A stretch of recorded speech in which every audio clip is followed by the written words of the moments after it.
matul dawn l-aħħar snin pajjiżna għadda minn kapir ekonomiku li permezz tiegħu kellna tkabbir kull settur tal-ekonomija pajjiżna biex linqas il-qasam tal-kostruzzjoni u l-qasam tal-kostruzzjoni kulħadd japprezza u jaċċetta li miegħu iduru ħafna industri u setturi oħra. U iva se nkunu qed nikkonsultaw kif fil-fatt jagħmel periġġo kull ħaġa waqt il-BICC, fil-fatt jekk Ministeris bħal il-bira stess kellkom laqgħu ddiskutejtu da, fejn ikun hemm rappreżentanza kemm ta' tal-periti, kemm setturi differenti. U biex jiġu common position, u mbagħad il-gvern jiltaqa' mal-oppożizzjoni, inħabtuha flimkien u jalla l-bambin imorru b'one common law. L-avviż legali tas-sena li għaddiet huwa pass lura mhux il-qudiem. Għaluh l-esperti, għaluh diversi nies. Bejn l-2013 u l-2018 minn 3,000 u xi ħaġa ħarġu 10,000 u xi ħaġa. Permessi, fatt, mhux opinjoni, mhux perċezzjoni pa' traffiku. Żdiedu b'3 darbiet. Domanda, ir-riżorsi tal-Building Regulations Office żdiedu b'3 darbiet? Jew fil-fatt naqsu. Ir-riżorsi tal-Health and Safety Authority żdiedu jew baqgħu l-istess.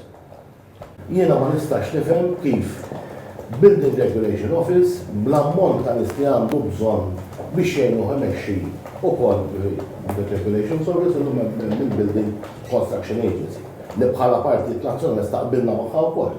Però rridu jiżdiedu r-riżorsi. Mhux noqsu r-riżorsi bħalma ġara fi frar li għadda, il-komplement tal-professjonisti naqab 70%, proposti oħra.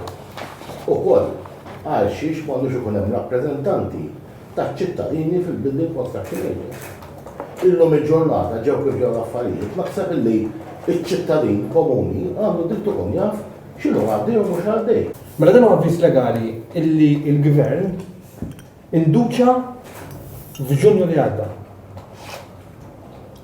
Il-Gvern kellu sitwazzjoni fejn in layman's terms il-ħmar iwaħħal f'demmu, fis-sens li jekk jiġri xi ħaġa, il-perit jgħid li huwa tort tal-manager. Il-manager jgħid li huwa tort tal-perit. L-investitur jgħid li huwa tort tal-kontrattur. Il-kontrattur jgħid li huwa tort tal-perit. Dik kienet is-sitwazzjoni anteċedenti.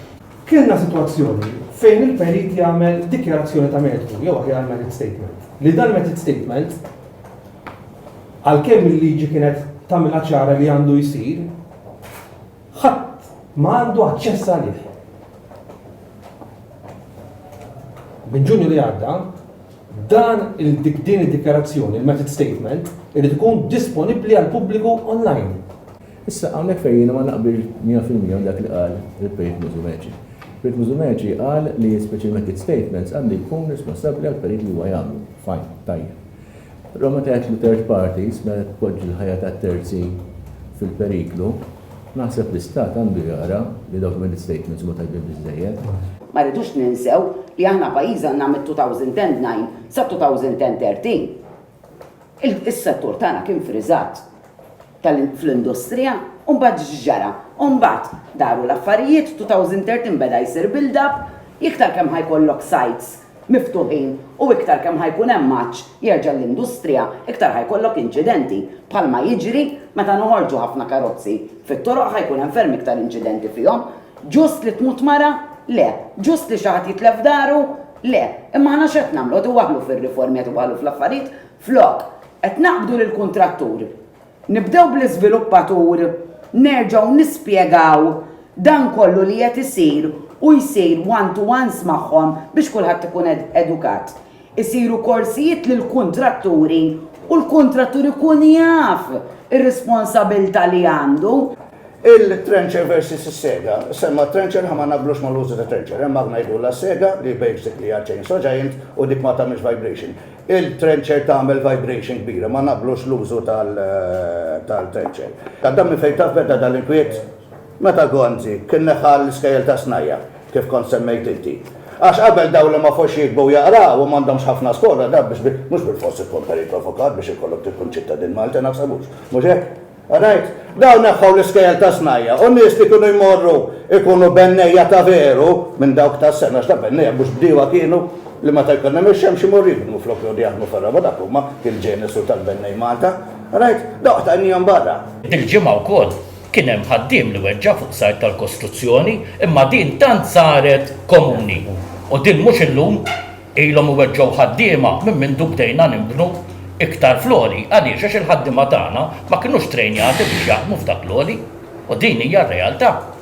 Ġifieri barra dawk in-nies biss li sfortunatament tilfu ħajjithom.